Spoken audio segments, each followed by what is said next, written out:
Hello and welcome to The Good, The Bad and The Worst, a podcast where we watch movie trilogies and decide which movie needs to sit down calmly, take a stress pill, think things over. I'm your host, Griner, and joining me tonight. I'm Abbott, and this show is called Mummy and Daddy Talk to Animals. And I'm Costello. And boys, if you could see your whole life start to finish, would you change anything? What a deep philosophical... How does that word go? Philosophical question. Tonight we're doing some weird trilogy called... All right, Luke, defend yourself. What is this trilogy? I think we should have done the Super Mario Galaxy movie. So did I. Even though it was hot garbage, but... Praise the Look, Lord. I just had to get that opinion in there. He's like, I hated that movie. I need everybody to know how bad Super Mario Galaxy was. This is the First Contact trilogy. So... obviously, each movie in this trilogy deals with different forms of first contact. One of these films I hadn't seen, and just based off my research, this seemed to be a possibility of a trilogy that people talked about. I definitely think Arrival and Contact, you can sort of see similarities in different layers and different progressions, whether it's language or whether it's a question of science versus faith. Sort of all the different sort of aspects we would go through as humanity if we encountered first contact. This was inspired during the last podcast. I just came up with it as we were watching the last one, and I was doing my research as we were doing the last one because I quite like movies about first contact. Instead of recording the podcast, you were just doing research. Yeah, I was doing research. You can go back and watch and see if you can figure out when I'm like, you know what, I'm not doing the SpongeBob trilogy anymore. I'm doing the First Contact trilogy. That's a good idea, SpongeBob. Yes, it's coming. And then, yeah, I don't know.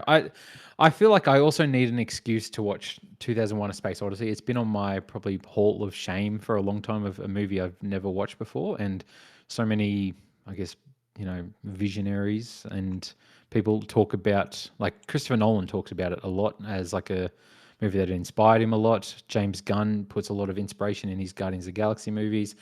Quentin Tarantino has talked about it, and a lot of people talk about it as a masterpiece. And I'd always been curious to watch it. And who wants to watch a 2 hour and a half movie if it's not for a podcast? So, yeah. And that's true. And really, I don't need an excuse to watch Arrival. I love that movie. So, yeah, it's the First Contact trilogy.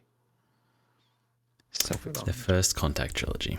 All right, so in case it wasn't obvious, it's 2001: A Space Odyssey, Contact, and Arrival.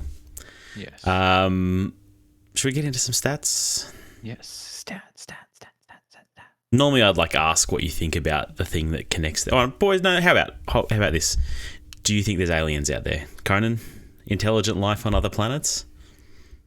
Wait, are we doing stats first? Nah, I've dumped the stats because normally I talk to you about something else first, and then I was going to reject that idea because it's not a real trilogy and there's no connecting thread between these movies. But we've been waiting for a podcast on the discussion of aliens. People have been asking about aliens. That's right. Everybody wants to know: podcast, do we think there's intelligent life out there?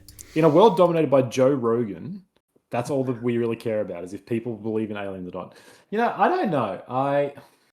As a man of the cloth without the cloth. That's a Contact reference, by the way. Hey, it seems that I should have one point. I should stand on the side of the fence and say, no, there's no way they exist. I don't know. I don't think that the existence of aliens necessarily disqualifies spirituality. And I don't think it necessarily nullifies any religion. Obviously, that's a big topic of Contact, which we can talk about. But most Christians believe, no, there's no way aliens exist. If they do, that proves God doesn't exist. I don't think that's necessarily true. I'm not saying they do exist, though. I think I'm probably more on the side of they don't. Because what are the reasons for it? It's like infinite universe, therefore it must exist. I don't think that's true. I don't know. I don't know enough about science. Probably not, though. Like the fact that whether or not you are of the faith or of science, it seems so unlikely that we would exist in general, that life would come to be, that it's probably unlikely there is any life out there otherwise, but I don't know. You know what? It seems like a waste of space. It's like But does space go on infinitely? How does that even work? Griner, you and I have discussed aliens in depth before. Yeah. Also, as a man of the cloth without the cloth. what's your view on aliens? Obviously, you don't believe on it because you once told me if aliens were real, it would make you question your faith. Yeah, I mean, I think you're just reading the inverse to what my statement is, right? Like, as in, Okay, sorry. my faith precludes the existence of intelligent life on other planets. Not that if intelligent life existed on other planets, it would. And I may have said those exact words to you, but the real reason is yes. Like, I think it precludes intelligent life on other planets. Is there unintelligent life on other planets? Probably, possibly. Do I know anything for sure? I don't know. I guess not. I'm dumb. There could be anything out there, I suppose. You don't know if there's aliens out there? Like, I don't have the answers to everything. Unfortunately. Why not? Barack Obama does. He said there is. And then he said there's not, right? Like literally a day later. After they got to him, they got him. You can see the gun behind his back. Yeah, People saying, "All right, that's it, different nice and eye colour. easy." It was a clone. Yeah, they're like, no, nothing. Just walk it Jim back. Carrey. Yeah. He was there with him. Yeah. Yeah. But you believe in them, Luke? Look, I've always been fascinated about the question and about space. Like, I've always loved space and the exploration of it. Obviously, there's a lot of questions of like, when would we discover this? I'm a huge Mass Effect fan, so I would love for there to be aliens.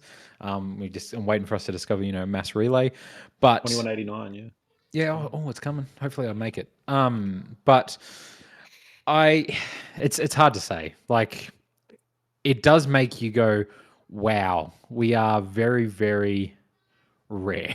Like, we are quite unique to be the only intelligent life force in this entire universe when you look at just how beyond imagination, like how massive the universe is. It's crazy to think that we're the only intelligent life on that. Almost like there's a great quote, I forget who it is, that's like, I don't know what's more terrifying, if there's like intelligent life out there or if there isn't. If we are alone out there, that's a pretty terrifying thought as well. But yeah, I don't know. It's an endless question, but I'm there for it if it happens. I'd be so keen. You welcome our new alien overlords? I absolutely. Don't blame me. I voted for Kodos. All right, let's get into stats. Luke already sang the song. You don't need it again. 2001, A Space Odyssey came out in 1968. Had a box office of $68 million on a budget of $12 million. And has a critical reception on Metacritic of 84. Contact came out in 1997, had a budget of $90 million, made $171 million, with a critical reception of 62 on Metacritic. Another box office win by Zemeckis. Not.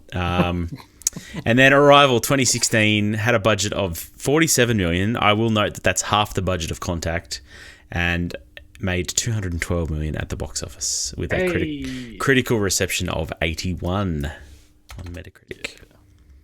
You go, Arrival. You go. Contact just didn't seem to do very well at the. Sorry, can you read that number again? Yeah. So it was a $90 million budget and made $171 million. It profited. Yeah. Well, but Hollywood math said it probably didn't, right? Yeah. Yes. I mean, how much of that was like high schools renting the movie for? That's true. It doesn't take into consideration high schools displaying the movie to their classrooms. Yeah. It's probably the most profitable movie of all time, actually, because of that. Yeah. All because of Australian high schools. Yeah. You may be right. It was 97 it was released? Yeah. Now, Armageddon was 98. What's that other space movie that came out around that time? Deep Impact? Hey! Yes. And Apollo 13 is 95. Deep Impact is 98. Yeah, okay. All right, so the late 90s were just space time. Yes. A lot of movies about space. Maybe they were just over it. Or maybe they just wanted something more, I don't know. Lord of the Rings, actiony. 2001. It's coming up, yeah. Maybe. All right, let's get into 2001: A Space Odyssey. When a mysterious artifact is uncovered on the moon, a spacecraft manned by 2 humans and 1 supercomputer is sent to Jupiter to find its origins. When first contact is made, Yeah, I guess that shoehorns in. Sure. Oh, yeah. I genuinely I genuinely have butterflies in my stomach because I don't know how to talk about this movie I have the same problem. without enraging an entire population Christopher of film Nolan's watching this right now, and like every you important boys. director. Do you know? I just read this really quick, Luke. Do you know that Hideo Kojima has cited 2001: A Space Odyssey as his favorite movie of all time? Oh man, he would have done multiple tweets about it. So Yeah, he wouldn't have shut up. Look, I'm just gonna get my piece out there, I guess. This movie is one of the most important films of all time. You know, if cinema was a religion, Stanley Kubrick is probably the Messiah. And so all of his work is the sacred text that all cinephiles, legitimate or illegitimate, pray unto and worship at.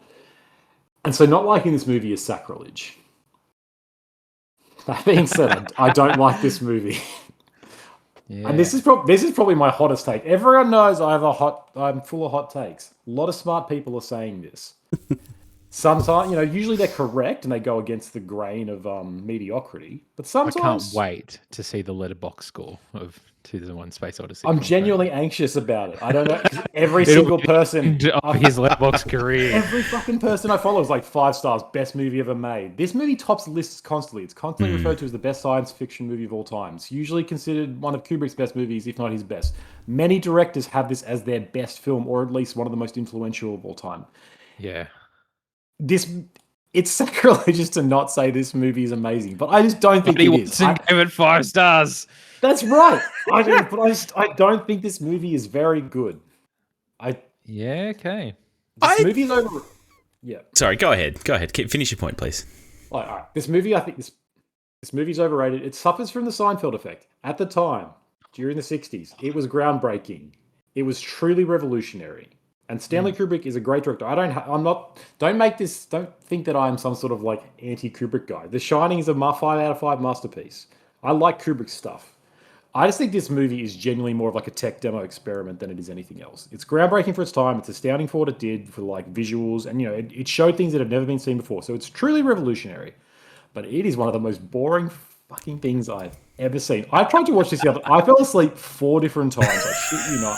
I fell asleep. I woke up halfway through Gravity. It had gone on and played Gravity as like the next movie. You're like, man, this movie's gotten interesting. Holy crap. And then, I woke up and I was like, well, Sandra Bullock's in this. Let's go. Shit, they were ahead of their time. Look at this. I rewound it. I restarted. I kept going. I can't do it. This movie's mediocre. Yeah. Look, and this is your second viewing, Conan? This is my second viewing. So I watched it again to make sure I wasn't just young and foolish, and now I'm old and foolish, I guess. Still hasn't improved. I still think this movie's pretty crap. Yeah. Okay. Granted, someone brutal. I was going to say, Luke, you made us watch this. What's your opinion?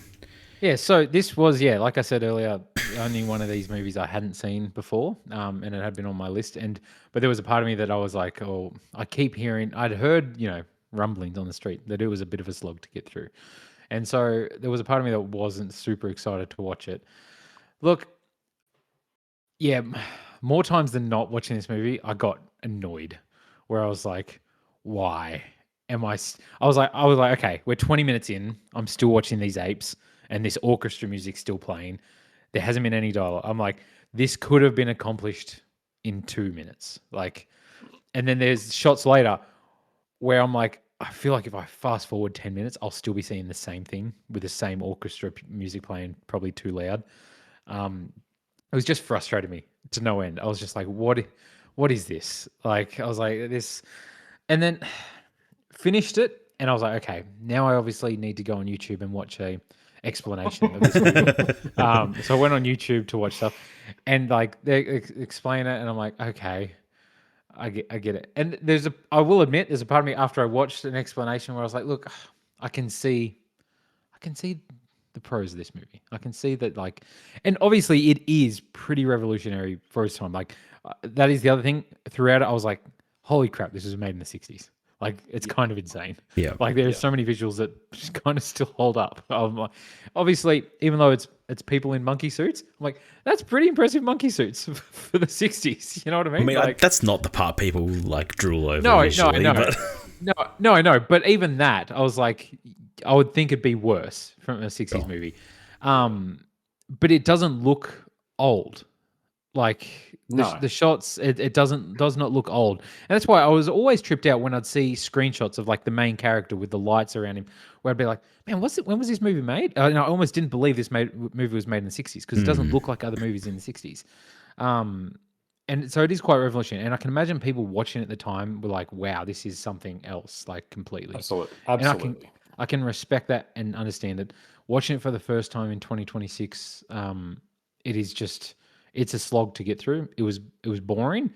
There was a part of me halfway through. I was like, man, somewhere somebody's surely made an edit that's like an hour and a half, and I could watch that and maybe be like, not a bad movie, you know. But for 2.5 hours, yeah, I did not enjoy this movie.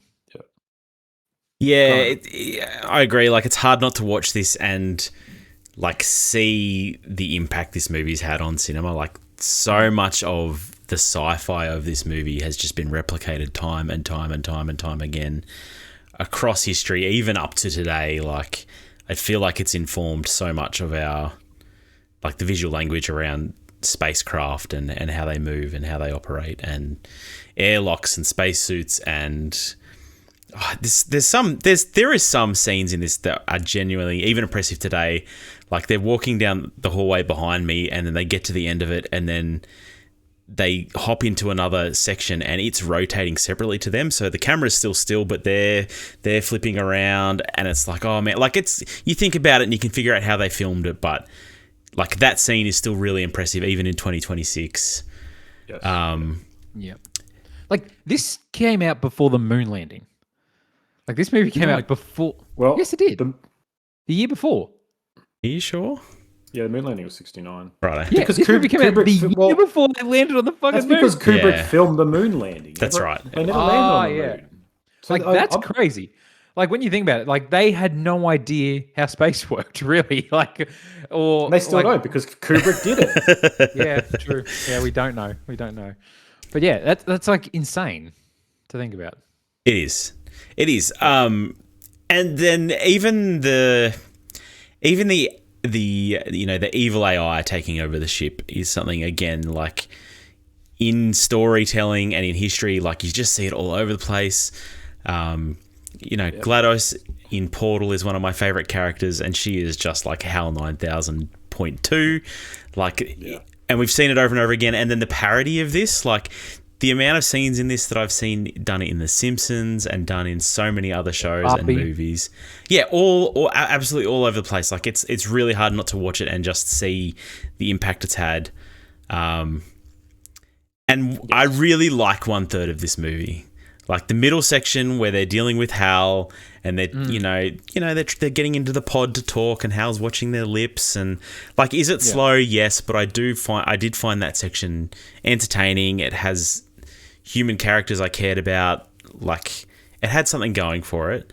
But that's good until that 40-minute stretch where he's in the floating thing to get his friend. Yeah, and then he just drops him anyway because he's dead already. Like, that's.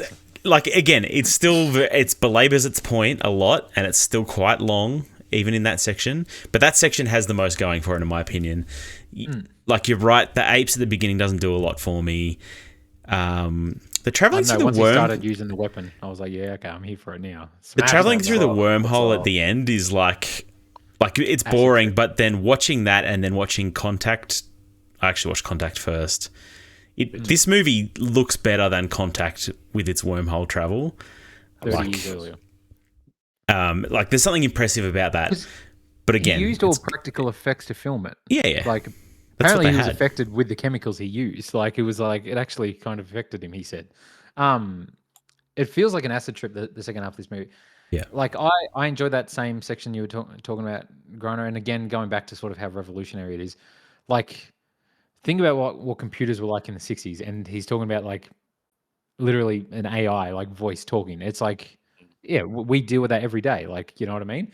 We now have to worry that our AI overlords will, like, turn on us, sort of thing.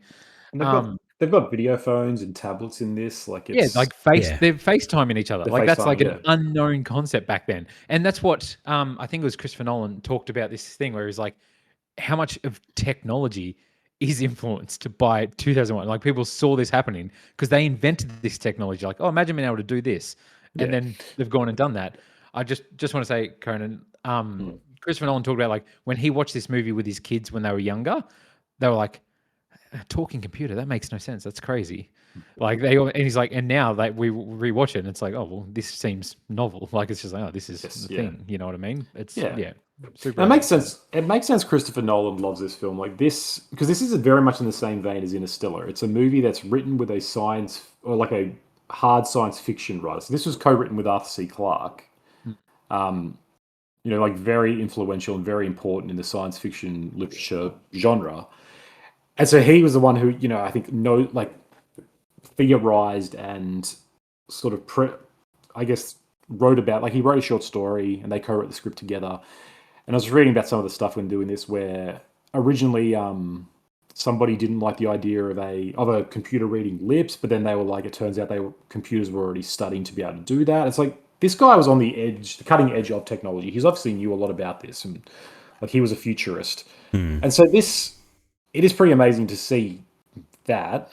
Like these guys are obviously kind of predicting the future and were like thinking this is where we're going to end up and this is what's going to happen. And so then, whether or not they made it happen or it was going to happen regardless, who knows?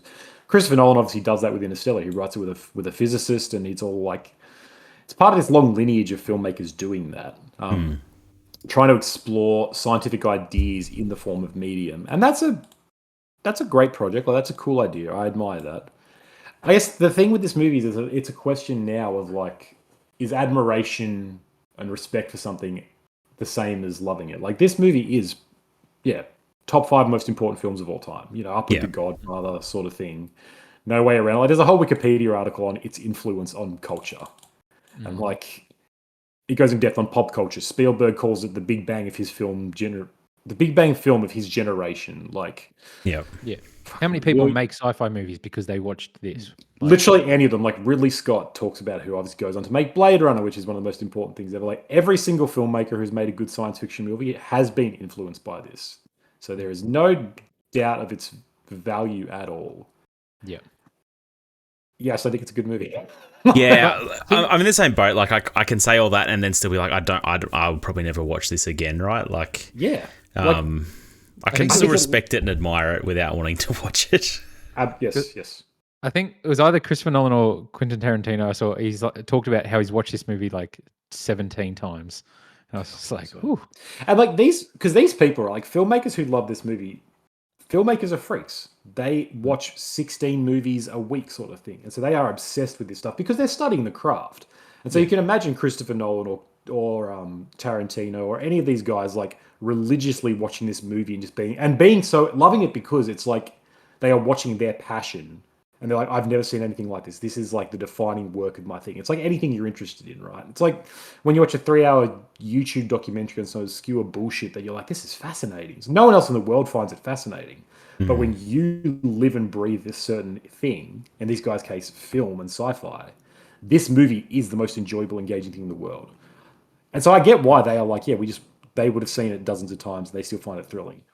I just don't think it works as a movie, really. Like, there's no real characters to invest in. Like, Dave is the protagonist, and you invest in him generally, but the pacing of this movie is atrocious. The characters are very scant and thin because it's trying to be more realistic rather than be anything dramatic.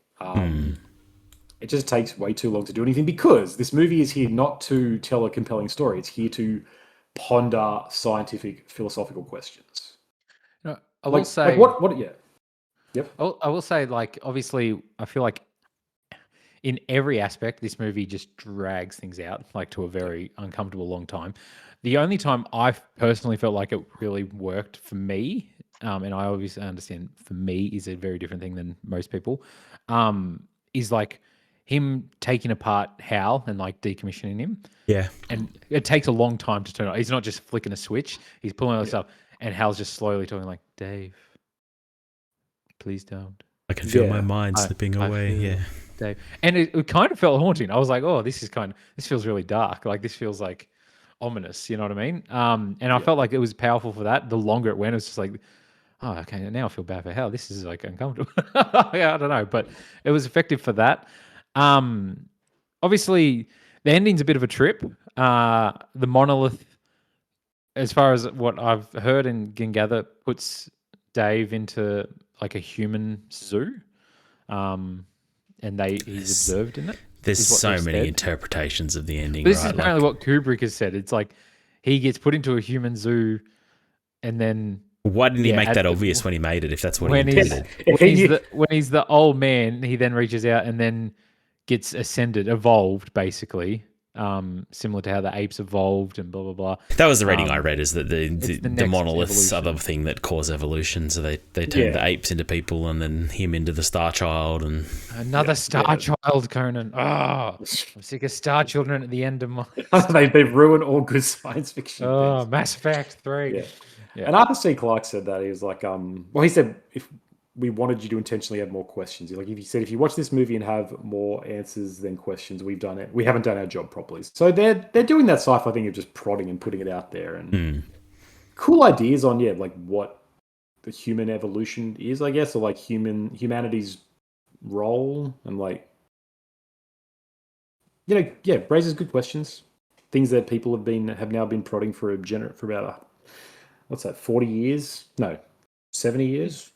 Did you guys enjoy that sort of abstract stuff with the end? Like, do you guys appreciate that, the whole thing with the Star Child and the trippiness of it? it was too trippy for me, I think. I need a little bit more to latch onto, right? I don't want to have to go and read an article about it to understand the... Yeah. I appreciate, driving discussion, I guess, after a movie, and maybe I should respect it more in that way, but it probably just wasn't quite enough there for me. I'm too dumb. No, it's not even an intelligence thing. Like, this movie is a sensory experience. I think the whole point of this movie is to be experienced more than it is to be watched as a film. Like, you're meant to be, and this movie made a lot of money based on people going to the cinema and taking LSD in the 60s for that final. Like, it became an urban legend of, like, if you go and watch that last scene on acid or LSD, you'll have this incredible experience. And like, you can see only time in my life I wanted to do acid was last night watching this movie. I was like, right now, some acid would make this movie dope ass. So yeah. Absolutely. And you can see, like, sitting in there in the moment, like, if you're in a packed cinema or if you're really invested, like, the long quietness of watching space operations unfold where he's carrying his dead friend, or the slow build up of them like getting on a space bus and talking about, like, calling his daughter, and all this stuff creates an interesting experience, and the big thing, and then arriving in the final part where there's just an old man and then a space baby, and like all of that is like sensory overload. It would be, and with the music, the iconic was it Dust Spoke Zathura, or Zathura, whatever it is. Yeah, all of that stuff iconic. Yeah, it's like, absolutely, all of that's really interesting, but there is no story or narrative or emotions here, and like that's fine. It's just not. I don't think that's just what I'm interested in. I just don't take it that that's not how I gel with this stuff. Like, and so having the questions at the end of like just leaving open-ended questions and having lots of stuff, that is fine. But I also think you can do it in a better way. I don't know. I don't know how to talk about this film. Yeah, Kubrick could have done this in a better way. This is what I mean. Like, that is sacrilege. You can't do that. Kind of a hack. I'm just gonna be honest with you guys. I don't know what to do. Yeah, just not my thing, I guess. No, and that's fine. But we understand the impact this film had, and don't add us. We know it's an important movie. And just I do think let us like what we like. Well, like the generation of filmmakers who love and talk about this with such reverence are Gen X and above. Like, they are much older than us. They haven't been raised on an entire industry of pop culture that is shaped by this. Yep. And I think there's plenty of the filmmakers who would still look at this and be like, yeah, this is an incredible film, I love it. But I just don't think it has the same impact today, because you can't separate yourself from that. You cannot separate the music from the scene in The Simpsons where the giant texter hits, baby like head. I can't do that. Yeah. All this stuff's been done so much. If you were 10 years old when you saw this, 20 years old, 30 years old, anything, and like you'd never, in 68, if you were there, this would have been truly life-changing. But that's because it's a tech demo in so many ways. And that's not a criticism, but it is kind of like showing off this incredible experiment in filmmaking and film storytelling that inherently has a novelty. And so once that novelty's worn off, it loses some of that impact. I'm sorry. That's your hot take, Jesus. Conan. That's your Yeah. hot. Do you want to hear my hot take? Go for it. I'd watch this again before Anchorman. It's just. I mean, again, I can't even besmirch that. They're very comparable movies, right? Like, Yeah, absolutely. I'm just saying, enjoyed it more. Christopher Nolan's like, I've seen this 17 times. I've seen Anchorman 18 times. 18 times. all right, let's move on. Contact. Came out in 1997. Dr. Ellie Arroway, after years of searching, finds conclusive radio proof of extraterrestrial intelligence, sending plans for a mysterious machine. Yes. So you guys both saw this in high school. We did. Yep. Yep. Was it for English? Was it for English? Yes. That's when what I saw it was for English. Yes. Yep. So you had to like write essays on it or take an exam on it, or? I think we watched it and then moved on to something else and did a different text as our main text. You would have had to go to see the cinema in it for this, right? Early release. It never gets old. Yep. Yeah, I was 10 when this movie came out. But anyway. The same English lessons 40 years later. That's crazy. He took the students down to the cinema and showed them this. They wheeled in that little TV with its VHS player, just like they did for you. Don't get lost about it. No, I'm joking. I remember watching it, and I do remember studying it for a few lessons, but I don't remember it being something I had to write like an essay on or anything like that. I think I had to write something on, but I honestly can't remember what. I remember watching it multiple times, and I remember one teacher making a comment about a scene that I've never forgotten about, and I'll get into it later. But yeah, I'm the same, and maybe it's the same scene, Luke. But for me, there was a comment made about how she seems like she's attracted to Matthew McConaughey because he quotes her father, and there's some there's some real daddy issues there. There is some weird what's the opposite of the opposite of Oedipus, the paternal one. I don't know. But yeah, no, yeah, she wants to fuck her dad. It's basically. Yeah. So, and obviously, growing up, I'm guessing you hadn't seen this since high school. No, I don't think I had. I hated it in high school, and I did not much enjoy it now. I must admit, I liked it a bit more than like when I saw it in high school. I remember in high school being like, why the hell would you make a movie with aliens and not have it be an action movie, right? Like I was right in the middle of Aliens is the best movie that was ever made phase.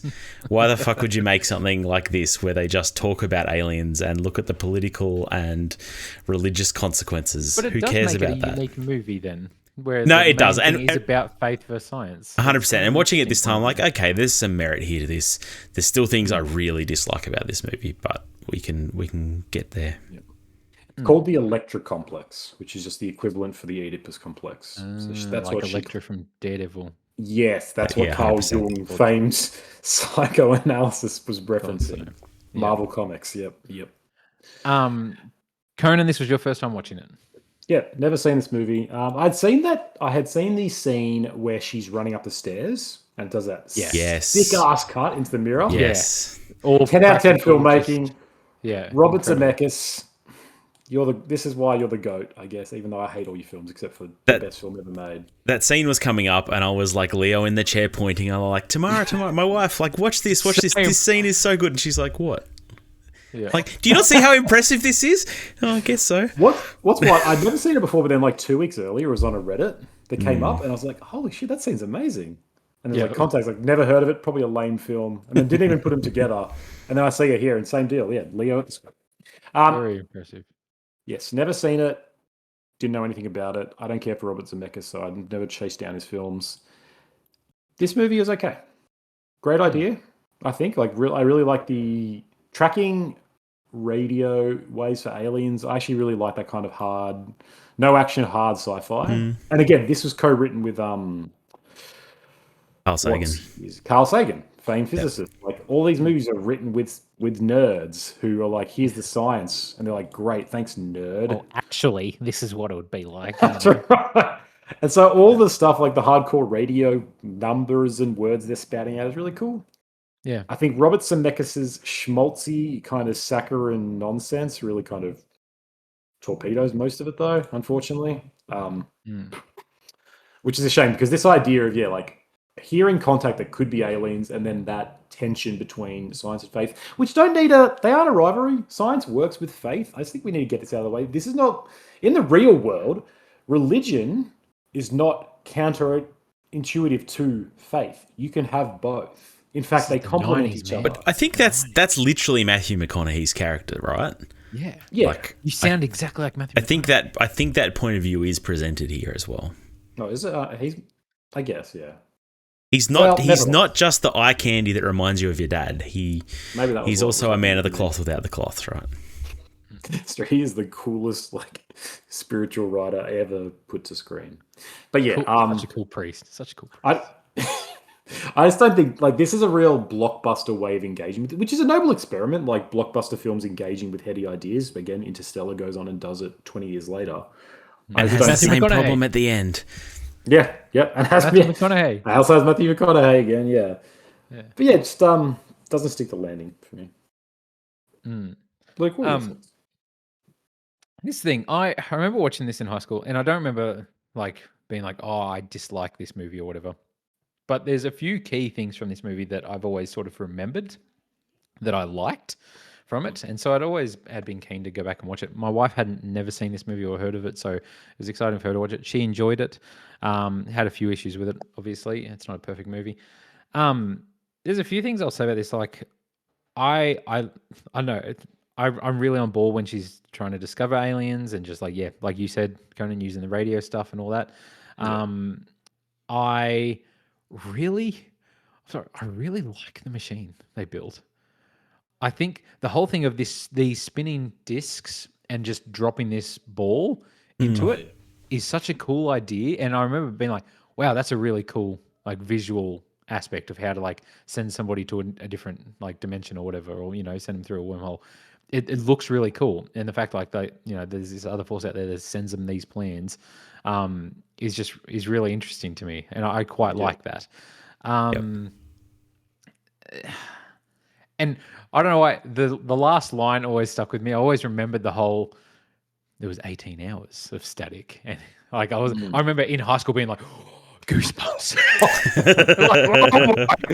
Damn, she was not lying. It wasn't a delusion, So yeah, there's definitely aspects of this movie that I enjoy. William Fichtner, my boy, I always like him. He's blind in this, but I don't know. Even there's the whole aspect with the nut who blows up, does the suicide bomb and blows up the religious fanatic, which is what's this? Kind of Jake a big moment. But it's I don't know. I feel like there's not much of an impact because nobody we care about dies.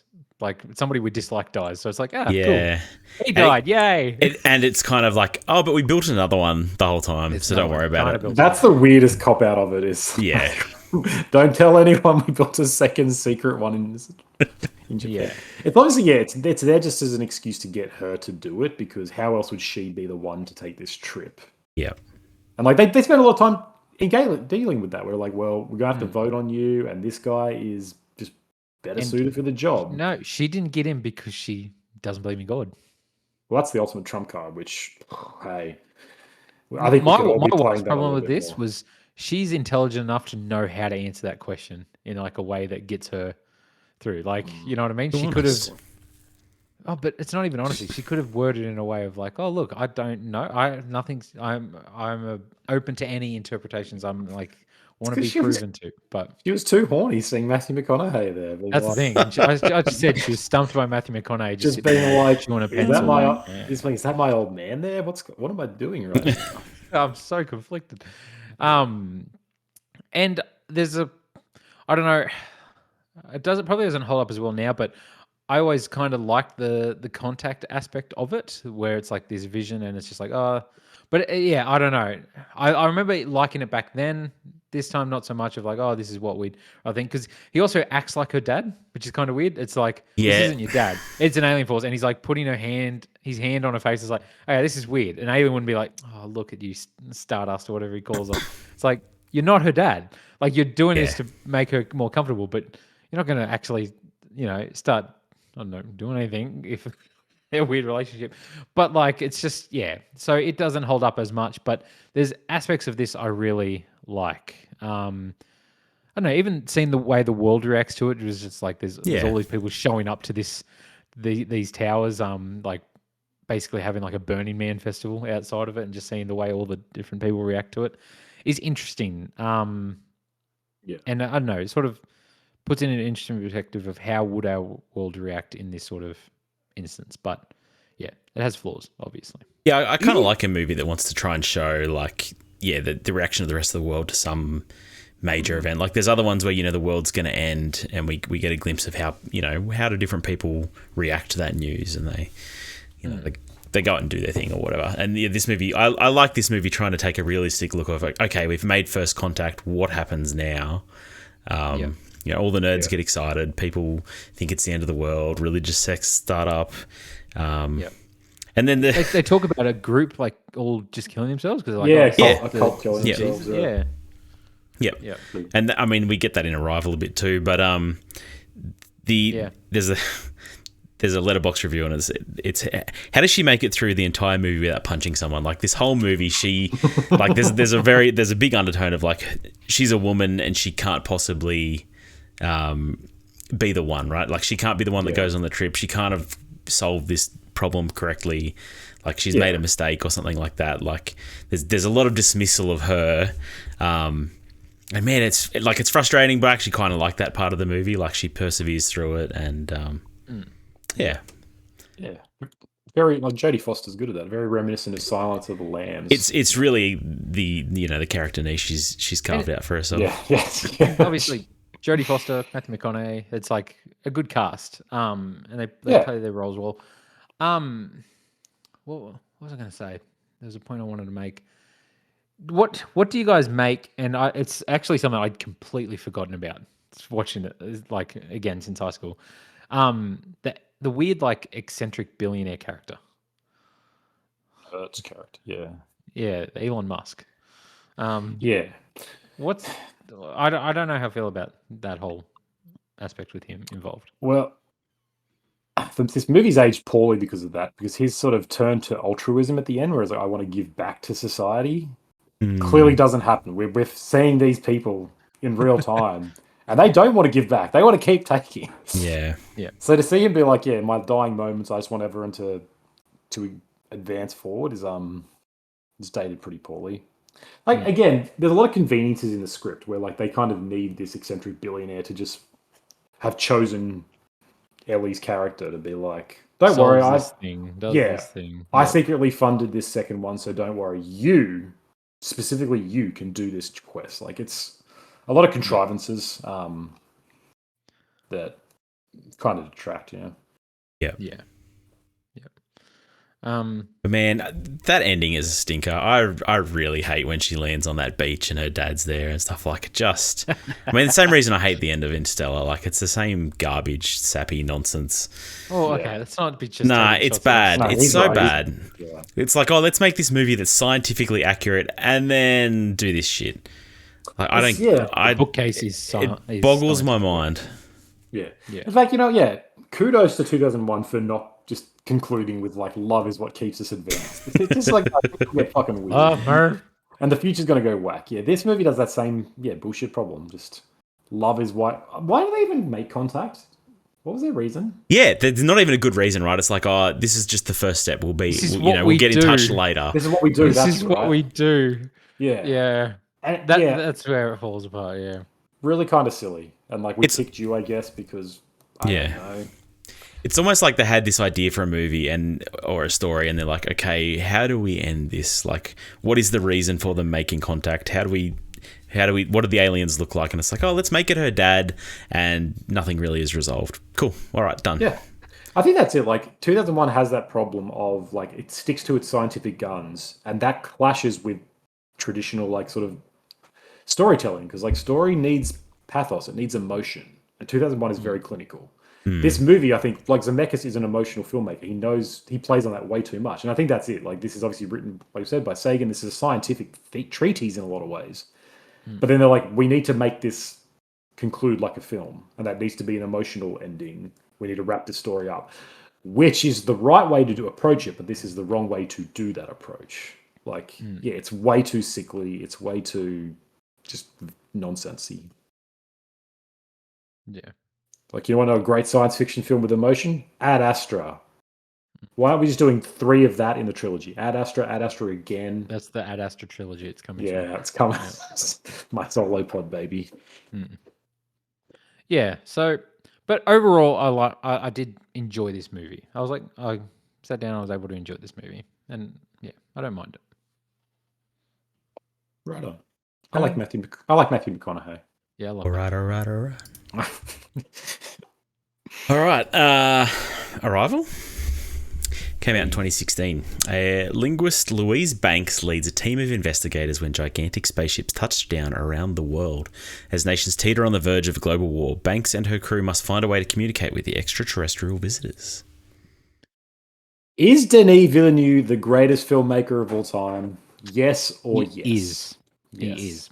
Correct. I've come to realize this past week. I've been thinking a lot about his filmography, and dude just doesn't miss, man. He doesn't. He's the fucking man. And every time I watch one of his movies, I'm like, this is like my favorite movie. I've spent Conan. I went back and found a meme that you made a few months ago of me at my work Christmas party, where I was like, they don't even know how good Prisoners is, because I've spent all week trying to convince one of my best mates to watch Prisoners, because as soon as I found out he hadn't seen Prisoners yet, it's all I've talked to him about. I'm like, you need to watch Prisoners. Why haven't you watched Prisoners yet? I'll buy it for you. Come to my house and we'll watch Prisoners together. I'm like, you need to watch Prisoners. And then I'm just like, you need to watch Arrival as well. You haven't watched June? Oh my God, you need to watch June. Oh my, watch all these movies. You know, it's just like it's, he doesn't miss. I love this movie so much.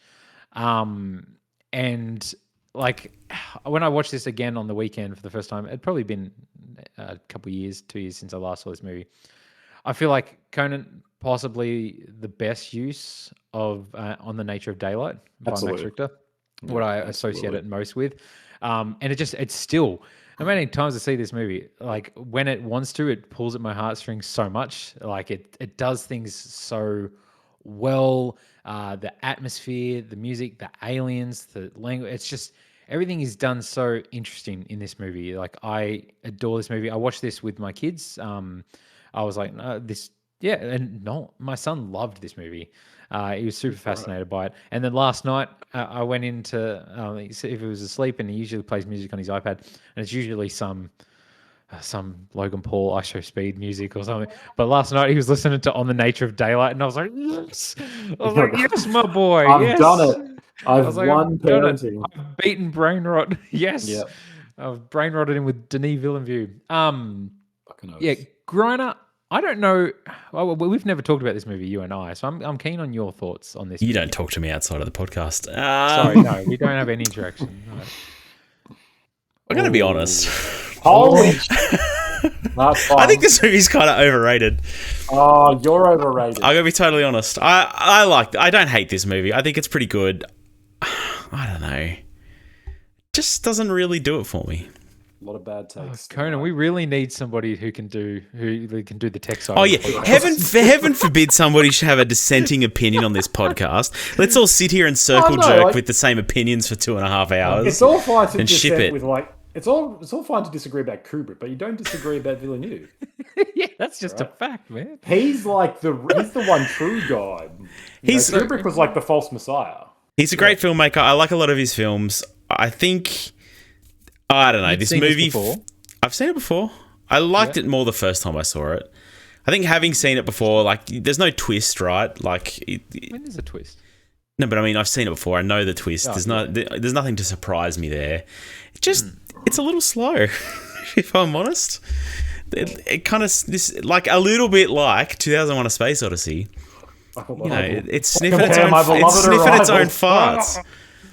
Oh no! I just fully disagree. Like this to me is like the perfect synthesis of what these movies are trying to do. Like on the verge of, after things like 2001, Contact, Interstellar as well, making something really exciting out of something that is really boring. Like two linguists talking to aliens is the most boring concept in the world. Like it's a great Wikipedia article, and somehow Villeneuve like makes an incredible.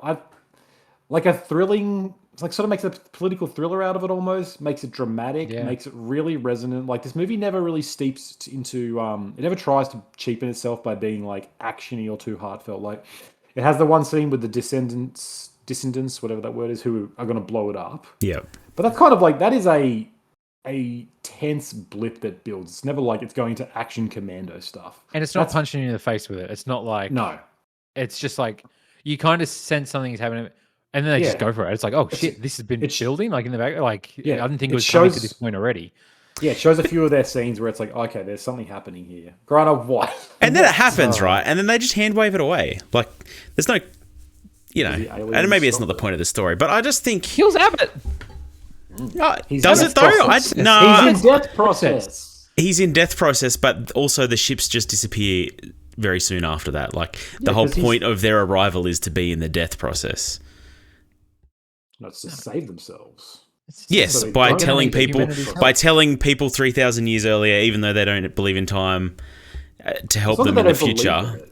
They don't see time the same as us. If they're time is actually. I understand. I get it. Circle. I don't think the movie's not as smart as it thinks it is. It is. Language. It is. Because language defines how we understand time, and so if we. It doesn't though. That's such bullshit. It's a thesis. It's love.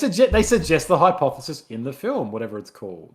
That's fine. So this is the thing. Like this is science. This is more fiction than science, right? Yes. The idea that time cannot be as linear as we know because of this is fantastical. But the point of it is not that. This is not trying to be. This isn't written with some hardcore science geek who's off nerding around being a dork. This is written with Chad Canadian French filmmaker. Just coming up with this off He didn't write this though. No, he didn't write it.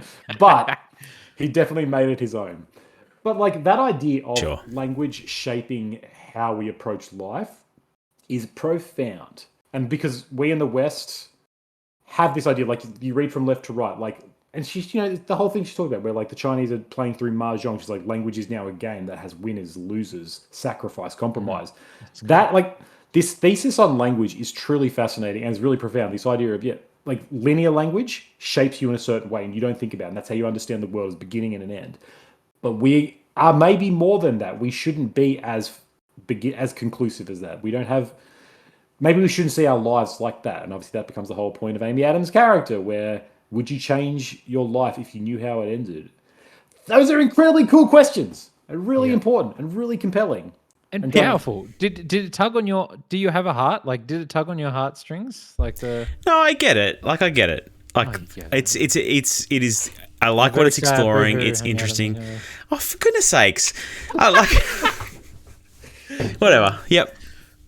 It's fine. You didn't hear Max Richter's music, and you were like, "That's right. This is the best film ever made." It's well made. It's well made. Don't get me wrong. It's well made. It's a little slow. I don't like it. I don't like Jeremy Renner. Jeremy Renner's like... He got hit by a snowplow. He's got weird nails and his app sucks. Weird nails? What is this? What? Go look at Jeremy Renner's hands. Google Jeremy Renner's hands right now and tell me he doesn't have weird club nails. I feel like the internet is like got a perverse relationship with Jeremy Renner. His hands everywhere. The world has a perverse. Hollywood shoved him down our throat for so long, told us he was good, and he's not. He earned his. Nah, he didn't do shit. Oh, he's got that thing. Yeah, he's got weird nails. Don't look at Jeremy Renner's nails. No, yeah, that's a thing. Club nails. Yeah. It's usually indicative. Mickey Rourke's got it too. Yeah, look at Brock Lesnar's teeth. I used to serve a customer at the pharmacy with this, and it was freaky.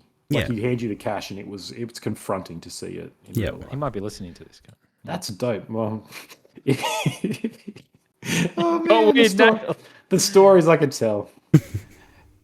Look, you know what? If you give somebody a hammer, everything else is nails. Your nails become clubs. Yeah, exactly. God honest truth. This is a good movie. Don't get me wrong. I like it. I enjoy this movie. It's just it is kind of that movie that I'm not going to froth over it. I probably won't watch it again unless there's some good reason to, or somebody around me wants to watch it. Like I would never seek this movie out on my own. I would much rather watch any of other Denis Villeneuve movies. Yeah, like I like it. I'm just not going to froth over it. People have asked us to, have a few more dissenting opinions. There's mine. I kind of don't weird. care I'd much like to for like recover the from this. flashbacks to her daughter. I get what it's going Oh, for, and I what? appreciate the And- payoff. And you're But- a Not father? flashbacks. They're not flashbacks. They're flash forwards. forwards, Flash man. forwards, Oh. sorry, the glimpses of a life with her daughter. This is the most exciting film This- I've ever heard talked This about. this is the thing. Like Holy shit. it had been a couple of years since I watched it, and there's stuff that I'd even forgotten about. Where there was a part of me I was like, okay, so what happens here? I was like, okay, Jeremy Renner dies, is what I thought. I was like, that's why he's not in the picture in the future, but they'd obviously had the baby or whatever. And I'm like, oh wait, no, it's like the fact that she knew this would happen, and like I don't know, it's man, deep questions, man. It hurts. It hurts. Like it's beautifully done. Like I feel like even just the whole opening and going through, it's like done in like 60 seconds. For a movie that drags on too long, apparently it's all done in 60 seconds, equal to 20 minutes of apes. Okay, but like it has a gut punch. It's similar to Up, like the start of Up. Like it gets you in the feels straight away with hauntingly beautiful music. I love the aesthetics of this movie. I love the aesthetics of the ship, just this floating tablet that's just like not on the ground. It's just floating there above the sky in 12 different points. How each of them are communicating with people and everybody's got to connect, and humanity has to work together. Have to work together. It's Like this is how you kind of tell one of these like fairly schmaltzy saccharine concepts in the good way. It Yeah, doesn't sure. delve into like we have to all join hands and everyone's like, if we just get over our differences, we can really sort some shit out. It's like they're trying to get them there and they're trying to learn it, but the world cannot stop fighting and people can't stop fighting. We keep making mistakes, but we keep trying to do the things that we know won't work. Like Amy Adams, who's going to have a kid even though she knows she dies. Spoiler alert. Like that is an interesting insight into the human condition, where we know what we know what we should do and we don't do that, or we know what we shouldn't do and we do that, because the journey is half the is what's valuable from it, and we learn lessons in there that you can only learn by having those failures. Like that, it's the best movie ever made. What is she Just calling breathing it when she goes behind the fog wall, right? Like, so at the end, she's sucked up into the alien ship after it sort of moves away a bit. What is she breathing? What's going on there? Explain it to me. Probably love. And how is she communicating with the aliens at that point? Because she doesn't speak their language still, right? Like, it's all written. And they even say that like their spoken language is performative and it doesn't necessarily line up with what they're saying. How is she communicating with them? What is that scene? she's Oh, you evolved. guys are just bought in by that point. You You accept just whatever don't the fuck's you just happening. don't understand. Well, I just don't right? get it. Just too I'm too dumb. stupid. You just Actually, don't get it. I'm maybe I never don't going to explain it to you because like you obviously don't get it. It's just something you get. It's just something you get, you know. No, so this comes back to my point about this is more Google fiction than analysis of that part. this is more fiction than science. There are loopholes here. There are plot holes of like, how does the science of this work? I don't know. How does a ship with that kind of gravity really work on their bodies? Like, I don't know. I feel That's like a we could different do- kind of plot hole, though, right? Like, I don't even give it. I could care less about any of that. Like the visuals of them going up in the scissor lift and then having to like reorientate to the new gravity of the ship. It's a lot of fun. I'll watch that scene. I enjoy that scene. But like basing a whole movie around the interacting with these aliens through a written language that they very definitively define is different to their spoken language and doesn't work the same way, and that they can only communicate, with this system that they've built, to then just be like, yeah, we're going to have a quick chat before we die. My understanding is that it's all like the movie is all about understanding. As you start to understand this different way, be it a different language or be it somebody else's perspective or any of this, once you start to truly see something from their point of view and empathize and understand, you can then communicate. So it might be a metaphorical form of communication where is she literally talking to them? I don't know, but these things exist outside of time, it seems. Like they can time travel and see forwards and backwards throughout the timeline. So I guess for me, it is not that much of a suspension of disbelief to assume, okay, maybe even though their language is written and not spoken, once you can understand their language, it exists in some sort of realm almost outside of that, in the same way that time is not linear for them. Like I don't know if you can have an issue with that and then not be like, but how does time work that way?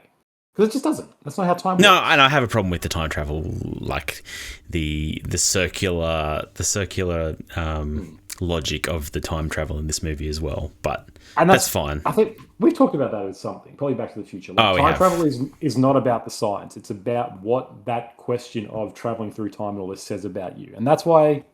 And that's why that's not even the part of this movie. Like that, like I said, I don't raise that as a plot hole, right? Like I'm not here to like pick every plot hole out, right? Like that's not. I just genuinely didn't have that great a time the other night watching this movie, even though I remember liking it the first time I watched it. And it's okay for us to have dissenting opinions on this podcast from time to time. When I rank these movies, it's still going to be the best of the three movies. Don't get me wrong.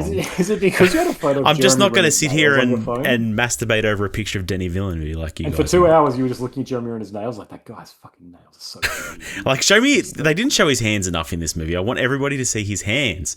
Thank you. Doesn't that make it a better film? It doesn't show it. No. Everybody don't needs need to to know know. about it. Everybody needs to know. Thank you, Ryan Johnson, for showing his nails off for what they are in that movie. I never even noticed it. He picks up an object at the end of the third what is those movies? Knives Out movie. And like it's just so clear. Anyway, let's not talk about Jeremy Renner's nails anymore. I finally know who's been posting all them hateful things about his nails on the Jeremy Renner. Yeah, that's why they closed it down. You're a nail hater. You're a nail hater. One guy. Can we just look at Denis Villeneuve's run real quick? 2013, Yes, Prisoners. 2013, Prisoners and Enemy. 2015, Sicario. 2016, Arrival. 2017, Blade Runner 2049. 2021, Dune 1. 2024, Dune Part 2. This year, Part 3. That's just an all-timer. Damn. When's he going to start making money at the box office, though? June makes money. Further. June's Enemy, gone, okay. And he's making Bond 26. What? What about Incendies, though? Is that a good movie? I haven't seen it. Meant to be amazing. Ooh. Got a big twist in it. So it's like I've avoided anything about it until I actually watch it because. Have you watched Enemy? No, I haven't seen Enemy or Incendies or his earlier film Polytechnique either. Yeah, they're the ones I haven't seen either. I've seen two of them Enemy. on DVD. Enemy was good. Enemy's Yeah, I have to. Incendies gets like cycled around a lot on meme pages. Yeah. I really like the design of the aliens. Like unique. Is it heptapods? Heptapods. They just I don't know. Look like big hands, like kind of creepy, but it's really cool. And I like I like their language. I like the ink pattern, the circles and stuff like that. I find them really fascinating. I see a lot of people get that circle that means human as a tattoo. Maybe that's our boys trip weekend. Maybe we all get that. Good next trip tattoo. That's pretty cool. Let's do it. Let's find out what their word for podcast is, and we'll get that on our backs. Grant is so on board for it, I can tell. Yeah. Yeah. I love this movie. I just no notes. It's perfect. It's perfect.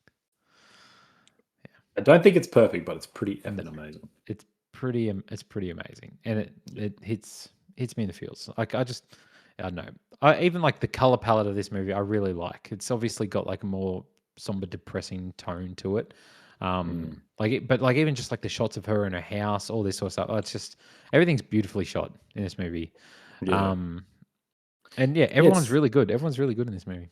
Yeah, it's Denis because Denis usually works with Roger Deakins. Like it's one of the reasons he got to the status that he has. This is like the only movie in between those that he didn't shoot with him because he was busy making Hail Caesar. But it still kind of feels almost like it's a Deakins film. Like it still has that sort of like his iconic eye or Villeneuve's iconic eye for stuff like just them sort of driving to the site. It has just this incredibly long green sort of meadow in Montana, I think it is. I'm like saying, just the color, the feel, everything feels very cold and kind of. Prisoners has the same thing. Prisoners, like you wouldn't think a movie like Prisoners looks so good. It looks so good. Like it's just. Yeah. Oh God, absolutely. That's a perfect movie. That's a perfect movie. Yeah, 5 out of 5. Yep. So yeah. Praise be to Denis. Yep, absolutely. All right, we'll rank them. Yes. This is going to be controversial. I don't think it's going to be controversial at all, right? Like we're all going to have the same order, and it's going to be Arrival first, Contact second, 2001 third. Yeah, that's what's controversial. Having 2001 as the third. I guess so. Maybe I'd put it second, actually. Contact I mean, how kinda many people would sucks. say Contact is a better movie than 2001: A Space Odyssey? No one That's- in the that's a- world. That is cause for cancellation of. Eventually, they're going to take away our review. movie buff cards. I Yeah, will that- say I enjoyed Contact more.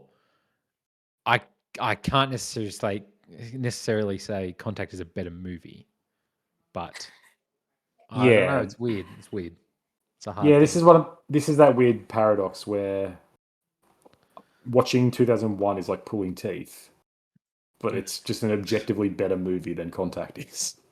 Yeah. Like, I would probably honestly, I don't know if I'd rewatch Contact again, but I probably would over 2001 because that movie just bores me to tears. Yeah, absolutely. But I'm like, Same length. it's- They're the same length, and Contact didn't Yeah. feel as long as 2001 did. No. Yeah. But it feels egregious to say that Contact is superior. Yeah. I would probably go just because I don't want to be cancelled. Yeah, Arrival's obviously number one, and then it's 2001: A Space Odyssey, then Contact. Yeah, I'd probably agree with that. Cool. I'm surprised Griner didn't have Arrival as number 3 with all his hate. All right. Anyone else tired? Brings us to the end of the podcast. Boys, we didn't talk about what we're doing next fortnight. If we're going by picks, it's my pick. How do you feel about the Bill and Ted movies? I don't know. You pick whatever you want. I might take a beat to think about it, if that's all right. It's going to be a surprise podcast. Surprise Keep us on podcast. tape. We won't even watch the movies, but we'll be able to talk about it. We're going to each guess what the trilogy is and come forward next fortnight and review our trilogy and see if we... I'm just going to watch it. I'm just watching Ad Astra 3 times. Okay. No worries. Sounds good to me. Let's do Prisoners. Let's just review Prisoners. Maybe there must be a capturing people in your basement trilogy. I'll figure that out. Absolutely. Room, Black Phone, and Prisoners. Prisoners. There we go. Yeah, there it is. There's way more than 3 of those movies, I'm sure. But all right. Thanks for joining us for The Good, the Bad, and the Worst. This podcast is brought to you by a couple of books written by Conan Clark, Taste of Iron and God Grotesque.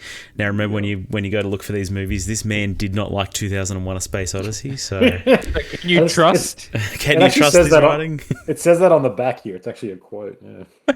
Check them out on Amazon or pick them up anywhere you find good books. Leave us a review somewhere. It helps us out greatly. And we'll catch you next time. Peace. See ya.